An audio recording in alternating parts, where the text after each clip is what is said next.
grandmother came from, because that would have been made the point a bit better than saying, okay, in the US we have this freedom, because he could right now this other guy could flip it. Okay, right, but what if we you already had the housing by the government? What basically he can't defend against this without going into the direction he went. Yeah, the issue is because he didn't express the actual horrors that occurred in the Soviet Union, and he only sort of expressed what was seen, which is a whole, like, the industry was converted into building housing, and it was more effective than the socialized housing in the West for a particular stretch of time, and therefore he's actually highlighting that as a good of socialism instead of the unseen, which is the amount of waste that occurred in the economy, and the shitty level of housing that was built that basically did not account for people growing to the point where like entire families lived in a small apartment and they could never move. And so eventually what happened to that society is that fertility started going down because you didn't have that type of mobility. You didn't have the type of private housing that actually allows you to have a multi-generational family. So all of that remained sort of off to the side. And he didn't make a good point. So at least, you know, that's on that panel, that's a huge plus. I agree. Mm-hmm. Yeah. I do have some super chats I should go over. Of course, the super chats have now funded the ngrok bandwidth requirements. We got an Evangelion enthusiast. It's not a lot of money to get this working, but I suppose in future I'll have the videos only at 720p because that's what I stream at anyway, so it doesn't matter. We have Evangelion enthusiast for $5. Thank you very much. Saying 7 socialists debating over which flavor of socialism better. It does seem like that at points. It definitely does. And then we have Griff One None for $5. Thank you very much. By the way, that covers it. I just got the $10 plan. Public teachers end up being some of the worst people in society. Just look at sexual assault statistics among them. No shock he's a socialist. Well, there you go. Then we have Ariel David for $5. Thank you very much. Strangely enough, I don't consider myself that intelligent, yet resonate with all you've said, especially about public school. Yeah, I mean, even if you're like a little bit ambitious, you can see the hatred of ambition in the eyes of the teachers, like pervasive.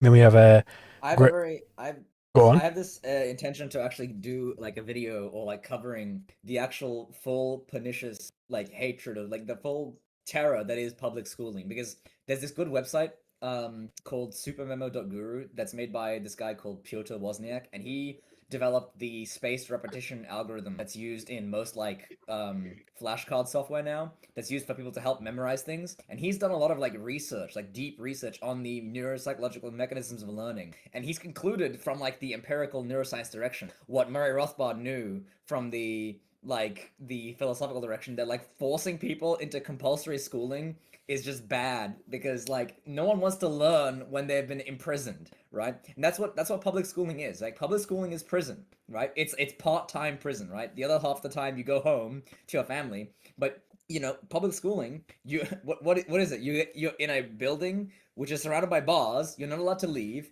Your time is scheduled to the minute. You have to do what you're told to do when you're told to do it. Like, yeah, it's literally prison. And people are so school-brained that they don't realize that naturally learning is actually an enjoyable activity for human beings. Human beings want to learn naturally, right? Because just from an evolutionary psychological perspective, learning about your environment and being like becoming aware of it and developing this consciousness is actually good for your survival and for your life, right? And schooling is actually what makes people hate learning. Going to school where you are tortured and like put in prison and like forced and abused makes you associate learning with pain, right? And so like that's like the full almost the most like pernicious evil thing about schooling. And I really want to do exactly.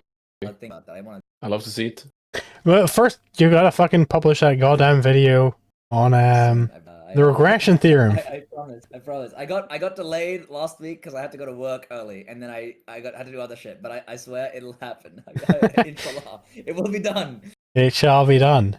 So saith God. Griff One None for another $5. Thank you very much. I don't want to be a nuisance. Apologies. I sent you a DM on Ko-fi. I think I might have sent it privately. So I don't know if I can see your response. Yeah, I'll look into that. I'll see if I can find that. Thank you very much for the money. I apologize. It's my fault if I didn't respond to that. Honestly, my apologies. Then we got a Dennycat 98.95 for $5 Australian. Thank you very much. Do you consider yourself right wing? What do you think right wing means? I think it means being pro hierarchy. I think I'm probably right wing. I think it is a vague category, like a political alignment. It's very much, I think, always just been a label for strategic alignment. So, yeah, at the moment, the right wing are more advantageous to us than the left wing are. I think for part sure. of it is like left and right as their original usage basically refer to people who want to change the system versus people who want to go back to some old system. That would be leftists want to change it and rightists want to maintain, or and that's like the original leftists involved the classical liberals, like the liberals who wanted to liberalize society because they were throwing off the reign of absolute. But now leftists are socialists and the liberals are on the right because they want to return to liberalism. And so that continues to be the actual like meaning of rightist in a sense, right? But I actually really don't like these labels because they don't really get at any philosophical fundament. Exactly. I think as objectivists, we could actually do something useful and develop like fundamental political label. That might be a project. Yeah. I think it's like dumb to like not dumb. I mean, I think it's bad to like associate with people who don't work on principles for our philosophy, which is based entirely on principles, and we just happen to agree with certain things. That's not like the cause there, right? The cause is we are for certain principles. Yeah, I think the to Chronic's point, I think the work to be done for defining different philosophies, I think we just leave that up to them. You know, like I don't think it's on us to define all of those different philosophies. I think it's on them to do that. Yeah. And so we've already got our own philosophy, namely objectivism. It is the philosophy of the primacy of existence. And it is aligned with certain other groups who have, you know, not necessarily the most precise definitions of their own beliefs. I think let them eat cake, and let them have not particularly precise definitions. Unfortunately, continue? gentlemen, I may have to leave you imminently. So good luck with trolling Jubilee and destroying socialism. See ya. See ya. Chronic. I should have called him Acorn. Now, we do have one from Casimir, who's of course in the call for $5. Thank you very much, man. And then we got another from Diego Amateur for 2,500 CLP. Thank you very much. No. Kids hate school because they hate learning. The Simpsons said so. Well, there you go. That the Simpsons predicted. Simpsons did it. Simpsons predicted it. There you go. Then we got one from Griff1 None for $2. Thank you very much. Zalzulu G. Source of ANCAPs out. Well, thank you very much for coming along, Griff. I'll see you next time. Thank you for all the money again. A lot of money. That's all we got there. I reckon I'm kind of needing a piss right now. I could go take a piss. If you guys want to just engage with chat or continue along with the video or whatever the hell, I'm good with it. Or Let's continue with the video. Yeah. I'll see you in a bit. What do you think, Casimir? Yeah, that's fine. All right, let's go. Otherwise, I'll start ranting about how much I liked school. Oh, no. We say that nothing that requires the labor of another person is a right. Not to diminish what happened earlier in this country, because I know these words can be trigger words, and I get it, but it's a form of slavery. When you Yes, she said it. are required to use your body and your labor to provide something for somebody else, you no longer own yourself. And for me, that's a non-negotiable. There is no idealistic society where my effort can be forcefully taken from me against my will to provide for someone else. Now, I'm a very generous person. I don't mind giving to other people, but you try to take it from me, and all of a sudden it's like, no, ma'am, not today, Satan, no. So I think there is that fundamental disconnect there. So you talked about a right to housing. You're right. Before we do that, before we go there, I think it's really good to say that contrary to her previous performance, where she was a bit more confused, this seems a bit more focused. She actually put out the right argument in front, that this is actually slavery. Yep. Which is a pretty big improvement over the past altruistic messaging that she's been providing. This improvement. Yeah, they don't like the use of the word, but really it's just like an elevated form of it. I mean, instead of like having to maintain a person and deal with their bullshit and and force them to work and like crack the whip and pay the cracker and pay the guards and do all of that stuff, all you have to do is come in at the end of the day at at the end of the month for the year and just take 50%, take 25%, and that's it. And you're milking the cow, and it's free at pasture.